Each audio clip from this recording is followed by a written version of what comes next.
नमस्कार मंडळी. काल माझा मित्र गणपतराव माझ्याकडे आला आणि लगबगीनं गणपतरावनं मिठीच घातली बघा. आम्ही म्हणलं गणपतराव काय झालंय ती तरी सांग की. गणपतराव म्हणलं अरे मित्र विसरलास होय, आज मैत्री दिवस आहे. मग मी गणपतरावला बी शुभेच्छा दिल्या. हा गणपतराव लगबगीनं लगेच निघालं. आम्ही म्हणलं गणपतराव अरे लगबगीनं कुठं निघालायस या वेळेला. तेव्हा गणपतराव म्हणालं मी चाललो माझ्या आणखीन मित्रांना भेटायला. पण म्हणलं गणपतराव अरे डोकं बिकं फिरलंय काय, दिवस मावळाय चाललाय आणि तो इकडं कुठं निघालाय, इकडं तर तुझं शेत आहे ना व, इकडं कोणतं मित्र तुझं ह्या वेळेला असणार आहेत.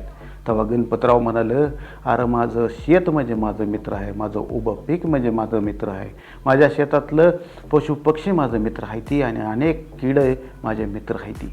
असं ज्यावेळेस गणपतराव म्हणलं त्यावेळेस माझ्या डोळ्यात सुद्धा पाणी आलं बघा. मी गणपतरावला म्हणलं अरे आम्हाला बी शेत आहे की, पण कधी आम्ही आमच्या शेताकडं उभ्या पिकाकडं त्यातल्या पशुपक्ष्यांकडं आणि मित्र कीटकांकडं मित्र म्हणून बघितलं नाही बघ गणपतराव.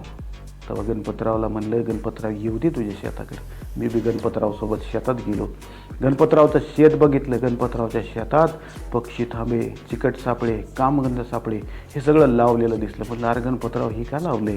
तर गणपतराव म्हणलं ह्या सगळ्या मित्रांची काळजी घेण्यासाठी, संरक्षण करण्यासाठी हे सगळं मी माझ्या शेतात लावलं आहे. आणि गणपतरावनं त्याच्या शेताला, उभ्या पिकाला, पशुपक्ष्याला आणि मित्रकीटकाला मैत्री दिनाच्या शुभेच्छा दिल्या आणि आम्ही तिथनं परत आलो. अशा पद्धतीनं आमचा मैत्री दिन खूप चांगला साजरा झाला बघा. तुम्हाला सुद्धा मैत्री दिनाच्या खूप खूप शुभेच्छा बरं का मंडळी. धन्यवाद.